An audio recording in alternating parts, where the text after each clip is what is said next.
Boaz was appointed as that in his family. And he was looking out, he was honoring his call, and he was looking out for Ruth. He was much older than Ruth, the way I read it. This wasn't going to be a quick work. And what you're about to do, if you're getting ready to start a family, if you're the patriarch and the matriarch of your family, it's not an easy job. It's not a quick work, is it? It's forever. It's a long work. Ruth was about embarking on a long-term thing. She committed to Naomi. She said, I will not leave you. And she worked the field. She could have been looking for a husband. She should have been in the prime of her life saying, my clock is ticking. I want children. But she looked out for somebody else first. Let's go to Ruth 3. I promised you would get through this. One day, Naomi, her mother-in-law, said to her daughter, my daughter, should I not try to find a home for you where you will be well provided for? Is not Boaz, with whose servant girls you have been, a kinsman of ours? Tonight you will be winnowing barley on the threshing floor. Wash and perfume yourself and put on your best clothes. Then go down to the threshing floor, but don't let him know that you are there until he has finished eating and drinking. Now here's a weird thing as you read this. So picture a work day called here at the church. All the men are going to come in and they're going to revamp everything, which isn't really out of the ordinary because we revamp all the time. And so this young girl is told, listen, after all the men are done working and they're laying out on the chairs sleeping, because there's work, it's a whole weekend project, I want you to go over and humble yourself and sit at his feet while he sleeps. And do what he tells you. And this wasn't in a vulgar way. This was the act of humble submission before a man of authority. So she was told to go to this place where he would be resting and just lay at his feet. Isn't it crazy? A lot of you women go, I will never lay at a man's feet. But she was told to do that. She did what she was told. He says, when he lies down, note the place where he is lying. Then go and uncover his feet and lie down, and he will tell you what to do. I will do whatever you say, Ruth answered. So she went down to the threshing floor and did everything her mother-in-law told her to do. When Boaz had finished eating and drinking and was in good spirits, he went over to lie down at the far end of the grain pile. Ruth approached quietly, uncovered his feet, and lay down. In the middle of the night, something startled the man, probably a woman laying at his feet, and he turned and discovered a woman lying at his feet. Who are you? He asked. I'm your servant, Ruth. Spread the corner of your garment over me, since you are my kinsman redeemer. The Lord bless you, my daughter, he replied. This kindness is greater than that which you showed earlier. So here's a young woman who he knows is honoring his family. The death of her husband's mother, the death of her father-in-law, her brother-in-law.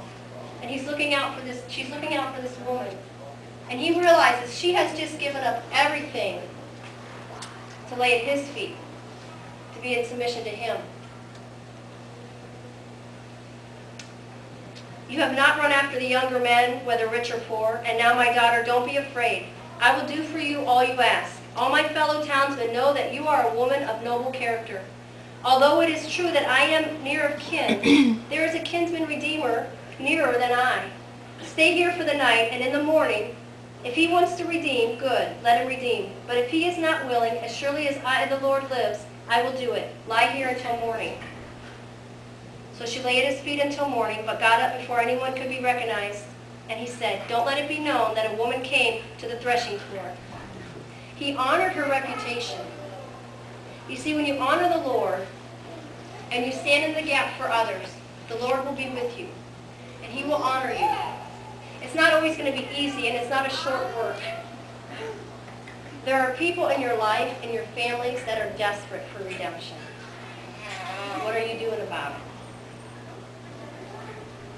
He also said, bring me the shawl that you are wearing and hold it out. When she did, he poured into it 6 measures of barley and put it on her, and he went back to town. When Ruth came to her mother-in-law, Naomi asked, how did it go? You know, this woman's got a lot of gall, doesn't she? Just go lay yourself at his feet. Hopefully you don't come back dead, or in jail, or in trouble, or go do this. And she just did it. Then she told her everything Boaz had done for her and added, he gave me these 6 measures of barley, saying, don't go back to your mother-in-law empty-handed.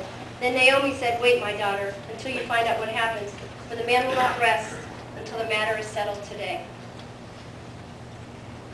Are you willing to be the guardian redeemer of your family? Are you willing to be that thing that puts into motion a change in the patterns that have gone on generation after generation in your family?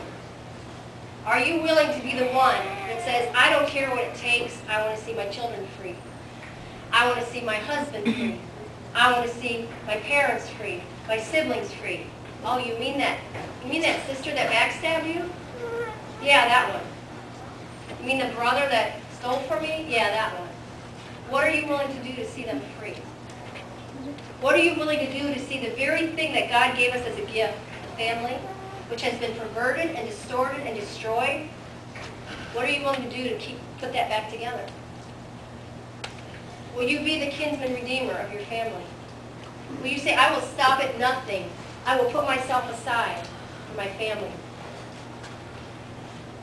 Why? Because God created the family. There's a thought out there that family is whatever you make it. It's a group of people who live together. Bullcrap.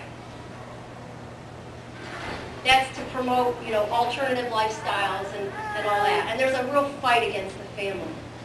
And I'm not talking political stuff. I'm saying there's a fight against your family. One husband, one wife. How many of you have seen, sister wives? Isn't that crazy? The man has 3 wives and he just got married to the 4th one and they're all okay with it. You know they're not. You know they're broken inside. But our families are just as messed up. We're hurting. We act out of our own hurt, don't we? We would like someone to come to us and say, you know what, I accept you no matter what. You're not perfect, I'm not perfect. Let's do this thing. Are you willing? Some of you in this room are supposed to be guardian redeemers. We talked about last week how what you do in life and whether or not you obey God is not just about you. It is about those people around you and your family.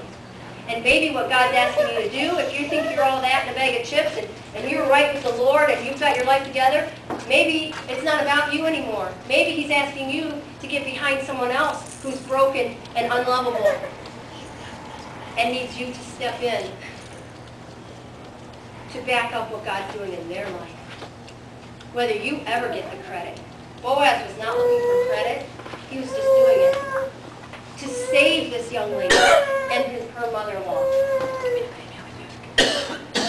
You want to see hearts healed in your family? You want to see forgiveness actually happen? You want to see people accepted and shame to be erased? Really, to have family shame erased? Oh, but it's been generations. The abuse, the lies, the family secrets. You can't undo that. Oh yeah? Do you know what God's power can do? Do you know what His love can do? Do you know what honest forgiveness would do to a family? If we actually forgave one another? Ruth was willing to do that. She put it all on the line. Ruth 4. Meanwhile, Boaz went up to the town gate and sat there. When the kinsman redeemer he had mentioned came along, Boaz said, "Come over here, my friend, and sit down." So he went over and sat down. Boaz took the 10 of the elders of the town and said, "Sit here," and they did so. He was establishing order. He was a man of order, and he was about to hand Ruth her provision for the rest of her life through this other relative that he said is even closer than me in your family line of your husbands and your father-in-law. Then he said to the kinsman redeemer, "Naomi, who has come back from Moab, is selling the piece of land that belonged to our brother Elimelech. I thought I should bring the matter to your attention and suggest that you buy it in the presence of these seated here and in the presence of the elders of my people." Boaz was such a man of honor. He didn't try to say, "Oh wow, I could get a good deal on this land. I could get this nice bride. I could have it all."